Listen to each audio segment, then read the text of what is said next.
You're listening to the Longer Haul Youth Ministry Podcast with Jody Livingston, episode number 3. Roll the intro.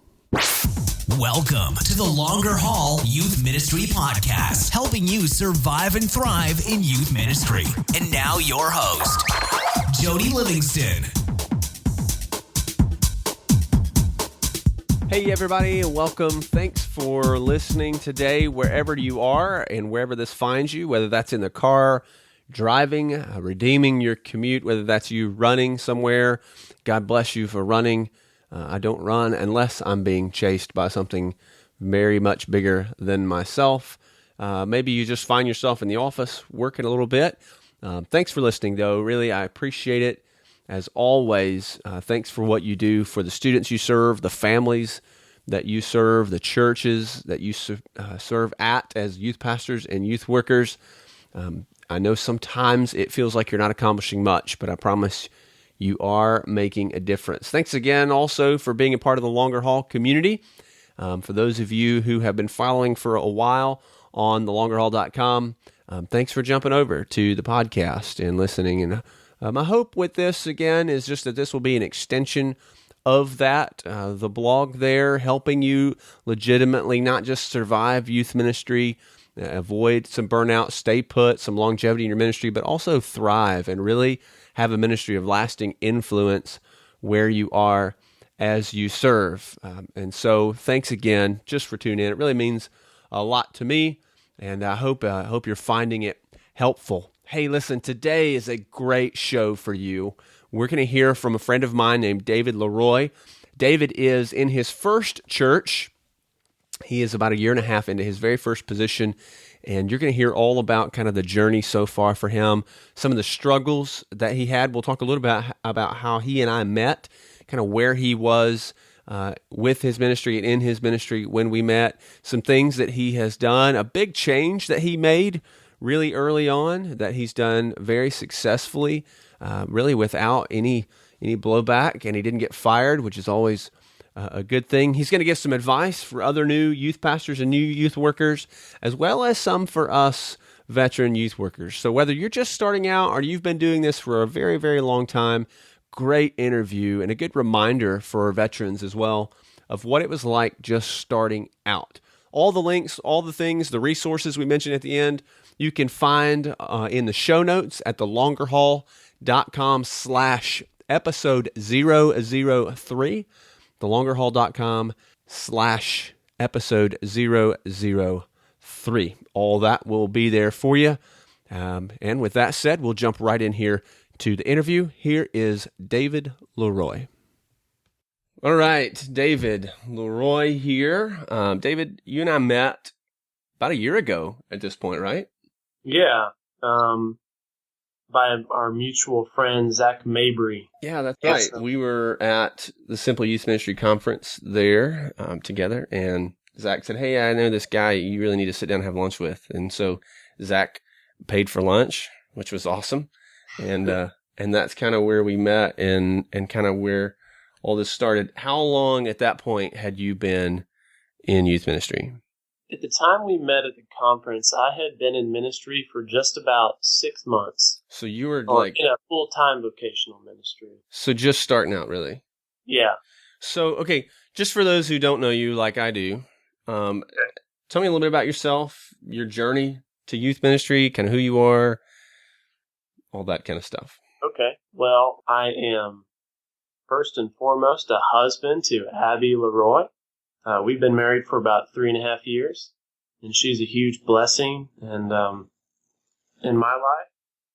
When I became a Christian, started following the Lord my freshman year of high school, I kind of always knew that I would be in youth ministry or that I would be in ministry.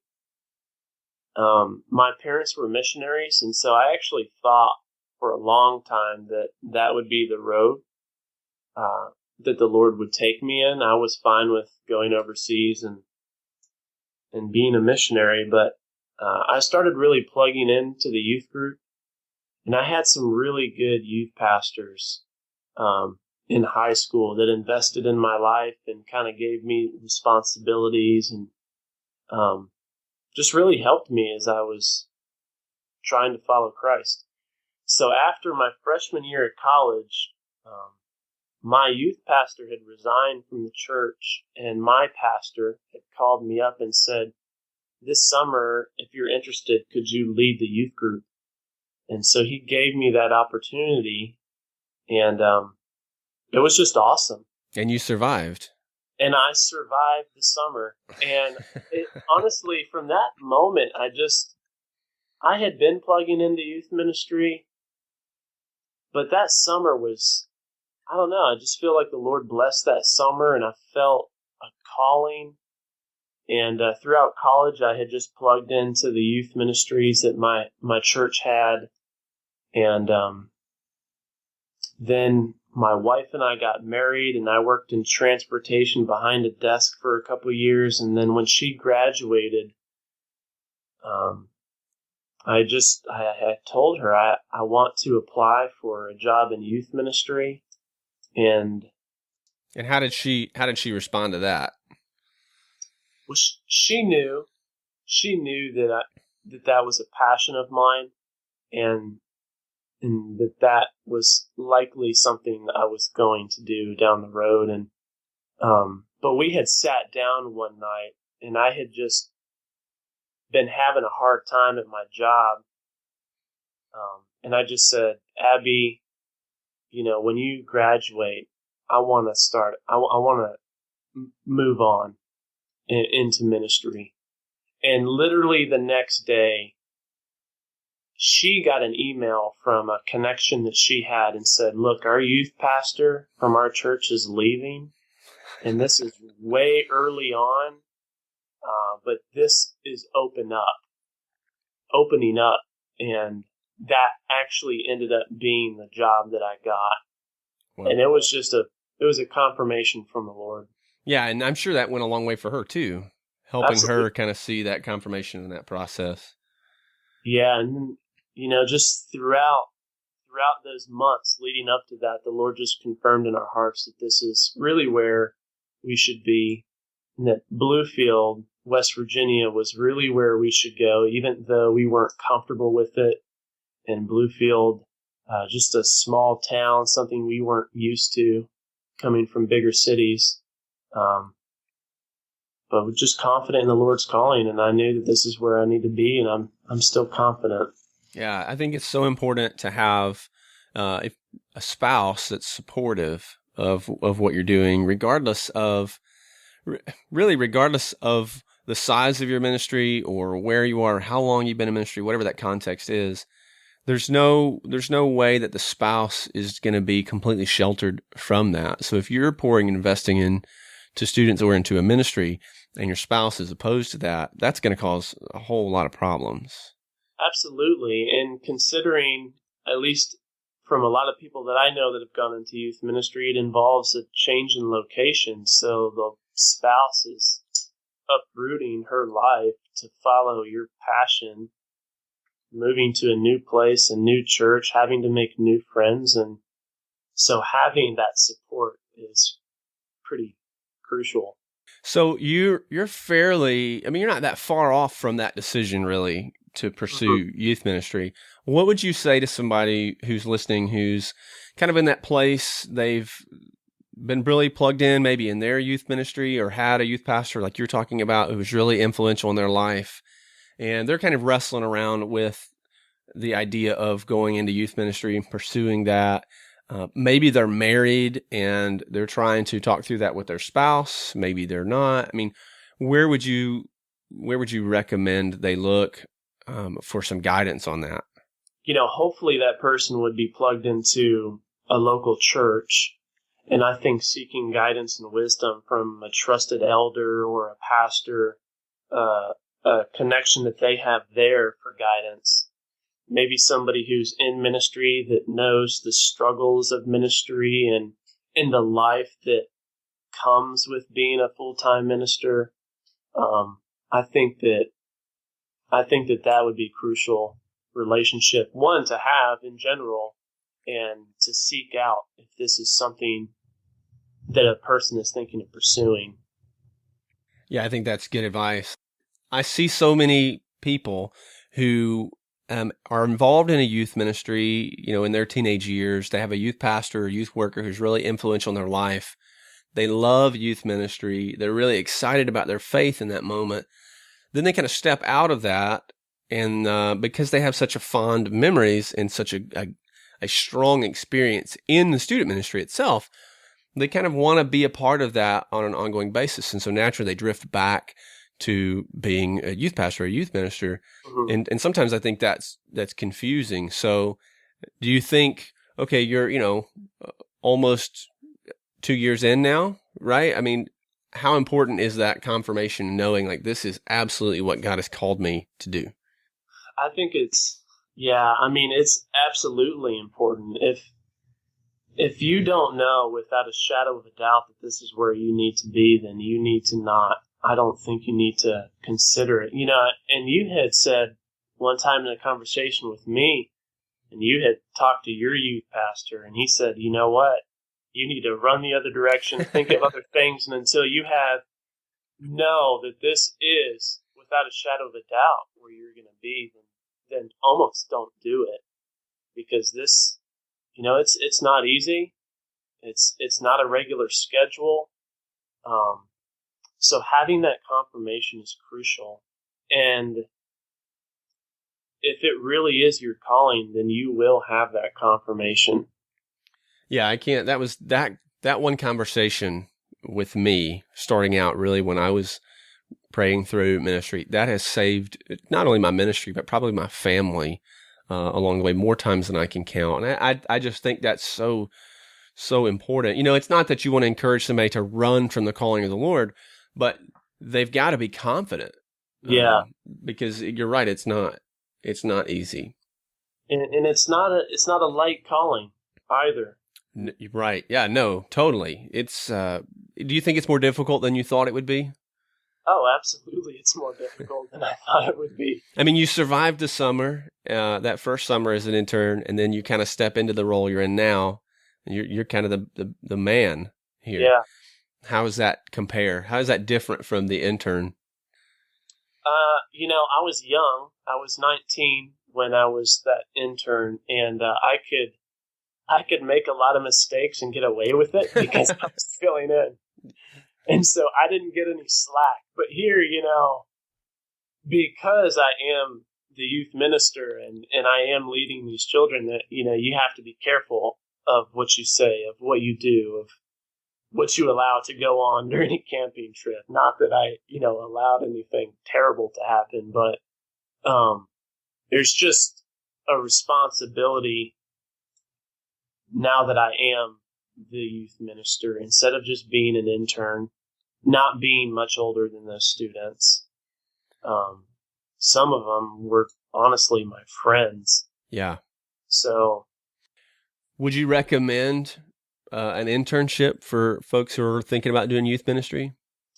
Actually, I think that's a great idea. I think that, it gets you immersed in the youth ministry culture. And hopefully the youth minister really plugs you in and just gives you kind of a season of what this is like, being under their wing, learning what it's like to have to maybe prepare a lesson every week or prepare more than one lesson a week, or what it's like to have to think of games and to plan for an activity and to think through a calendar year. There's a lot that goes on that you don't necessarily think about in youth ministry. And I think doing an internship could maybe help you learn about the actual responsibilities of a youth minister. And I think it is confirming too. For me, that was confirming in my life that this is really where my passion lies. I love investing in students, and I love teaching God's word to them. So I think that's a great idea. Okay, so you and I, we meet at the Simple Youth Ministry Conference, and we go to lunch. Talk to me a little bit about where you were at that time in your ministry. Like, what were kind of some things you were dealing with? What were the thoughts? Or that? I mean, I remember that conversation.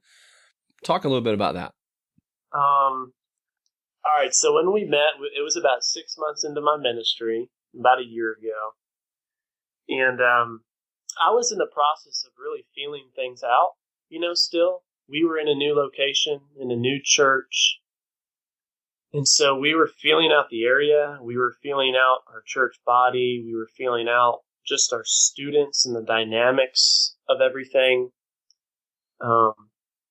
So at that time, it was a huge feeling out process. And I was getting opinions from everybody about this is how you need to do this, and this is how you need to spend your summer. And so in the midst of just trying to get a hold of things and feel things out, I'm getting a lot of different opinions from a lot of different people. Now, are those opinions from people within the church? Are those folks outside of the church? Within the church, a lot of people on the youth committee and conversations with my pastor, all who have the best interest for the ministry. But it can be hard when you hear, when you're getting pulled this way and somebody's trying to pull you that way, and you're still feeling things out. And so it was pretty confusing during that few months when we had first met. And at that time, I was just really largely focused on building relationships, just trying to connect with our students, trying to connect with their parents, and trying to connect with my own church body as well, which can be hard as a youth pastor because, there's schedule conflicts when the church is having small groups on Wednesday night. Well, I have our youth night on Wednesday night. And so that was a big effort too. And I feel like that was important. But it was a confusing time. Yeah, I remember sitting there and I remember you saying, and I've got this youth committee and I love them, but I don't know what to do with them. Yeah. And trying to figure out, even with the leaders that you had in place, in a lot of that. Yeah, it was hard because, I have this youth committee and I'm supposed to be leading these meetings, and I haven't really been shown the ropes of how to do that because my pastor hadn't had a youth committee when he was a youth pastor, so he didn't really know what to do and how to explain and how to best use it. And then, like I had said, I was in the process of feeling things out myself. So how do I use these leaders? How do I use this youth committee and this team that I have when I'm not exactly sure where I am? So just for just kind of maybe clarity's sake, in your context where you are there, what is the role of that committee? The committee basically is just a team. And, we kind of will come together, maybe brainstorm throughout the year in activities. And they're there to really support and push the things that we're doing in the youth ministry. And, now it's a great thing for me and a useful thing for me. But back then, I didn't have a bearing on what I was doing. So it was just a responsibility that I had, and I didn't know how to handle it. But it's really just a team of people seeking the best interest and thinking through and planning and just trying to make things go well. So it's kind of an advisory board for you. Yeah. Kind of an advisory role. Yep. So talk to me a little bit. What are some of the biggest lessons that you feel like God's taught you this last year that you've learned? Well, there's definitely a lot. I think the biggest is probably just go slow and be patient. Coming into a youth ministry where there's a lot of things you would maybe do differently than the previous youth pastor, and that doesn't mean to say that person was doing them wrong, but you have a different vision, and that there's changes you want to make, but you can't make them all at the same time. You can't make them all when you come in, and like you had talked to me before, you got to walk people through changes so that they go well, and that you communicate your vision. And I think there were times where maybe I put the gas pedal on something a little too heavy when I should have just been a little slower about it, and been a little bit more patient and been a little bit more prayerful. I think another big lesson that I've learned is just being a good steward of the resources I have in youth ministry, and that could be being a good steward of my time. That could be being a good steward of the leaders that I have, making sure that they're appreciated and they're cared for and loved on. Being a good steward of my relationships with the students and with parents, and that's just been something that comes up a lot. Just trying to be a good steward of what I have. Yeah, I think that's great. I think that's all of that is so key, and I think everybody who starts out finds himself in a place like that where you don't know what you're doing, but you're expected to know. And you kind of have to learn the hard way a lot of times in that process.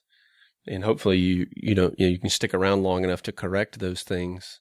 Yeah. The next time around. So if you could go back to your old self and have lunch with yourself and not me, what would you say to yourself that day? I had a professor in college whose favorite Bible verse was Matthew 6:34. It says, don't worry about tomorrow. Tomorrow will worry about itself, and each day has enough trouble of its own. I would tell myself to think about that and just go day by day. Don't worry about tomorrow. Just focus on today.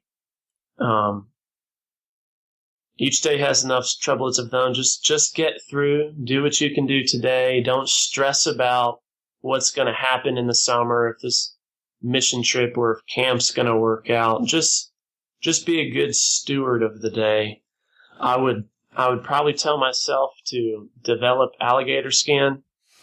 Not everybody is going to like what you do, especially if you are making changes.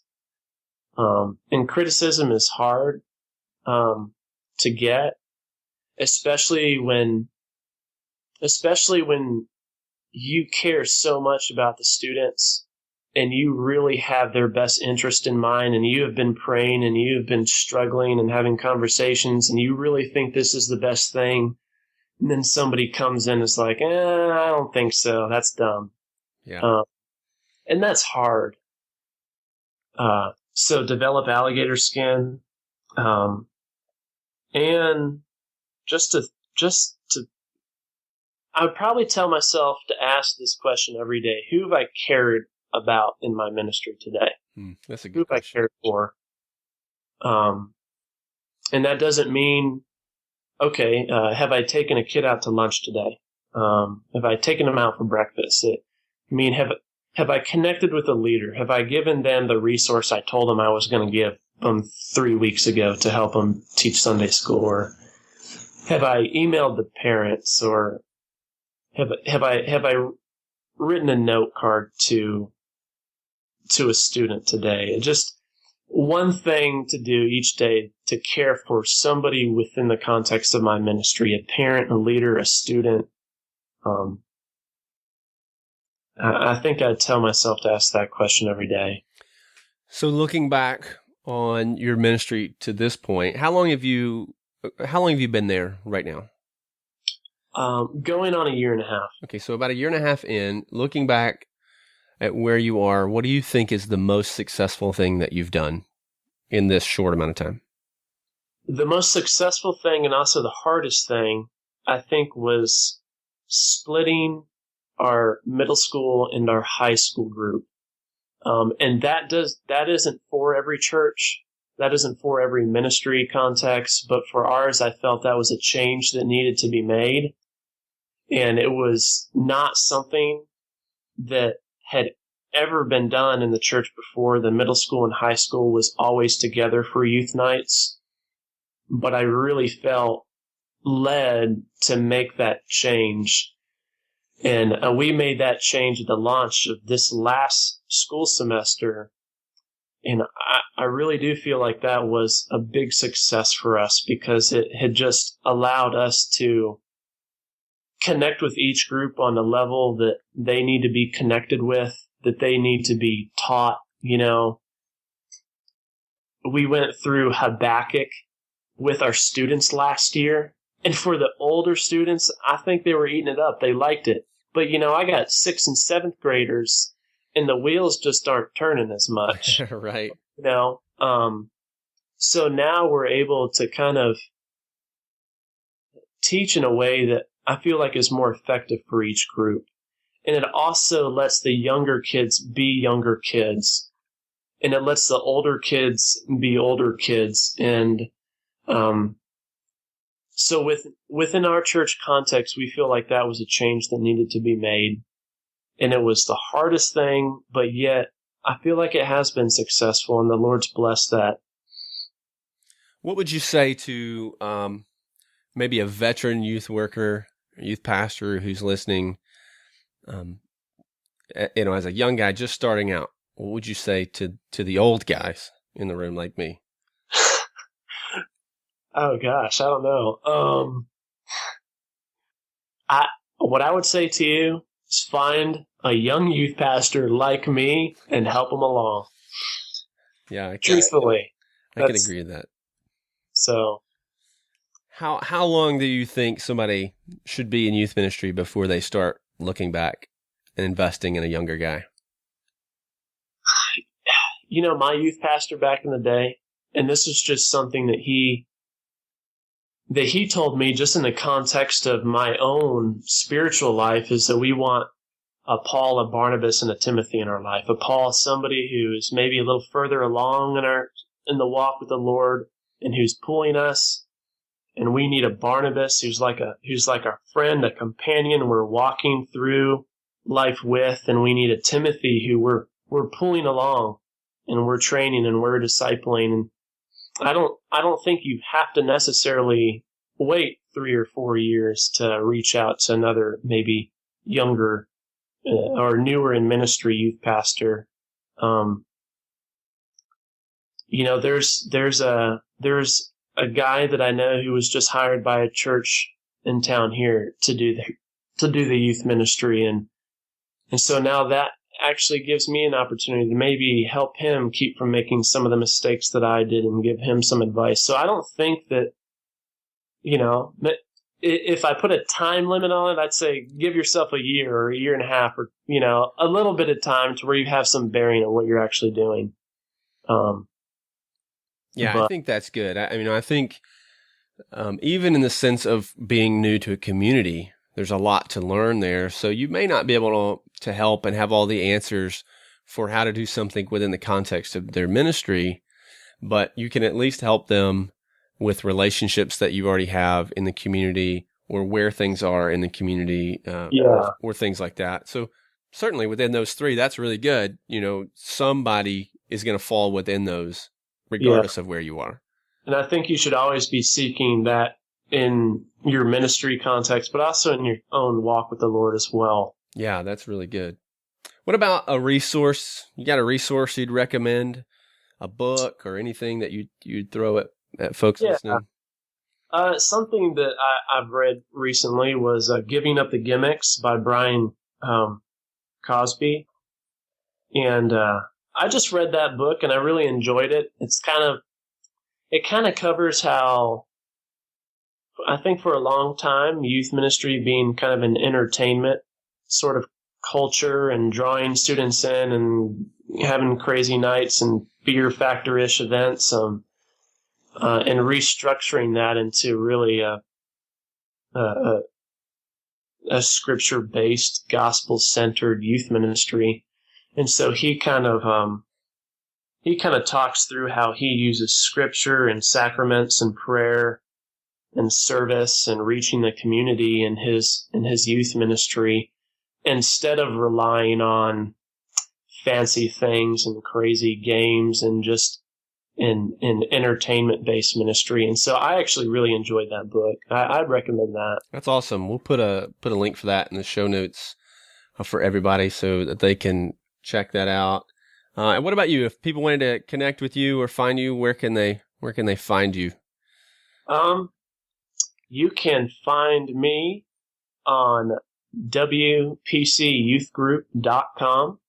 That's our youth page, and you can contact me off of there. And then my email is David.LeRoy, Leroy, at WPCBluefield.com. And I'd be happy to answer any questions.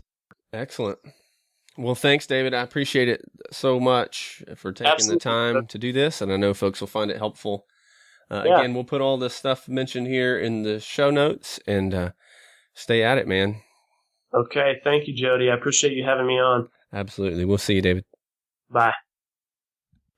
Well, there you have it. I hope you enjoyed that. David is such a great guy, great youth pastor, doing some amazing things there in his ministry. I cannot wait to see what God has in store for him in the future and how God uses him as he continues to invest in and pour into families and students and parents. Again, just a reminder, all of the things mentioned there, the links, the resources, you can find at thelongerhaul.com/episode 003. Also, if you have any questions or comments about this episode that you'd like to leave, you can leave those there as well. Also, if you're enjoying the podcast, please go to iTunes and subscribe. Leave a review there. That really helps me move up in the rankings there in iTunes and be found and help other youth pastors and youth workers as they come across that, and share it with somebody else as well. I would really, really appreciate it. And that's it for this episode. Until next time, keep on loving on students, give up Jesus, and we'll see you in the next episode. God bless. Thanks for listening to the Longer Haul Youth Ministry Podcast at www.thelongerhaul.com.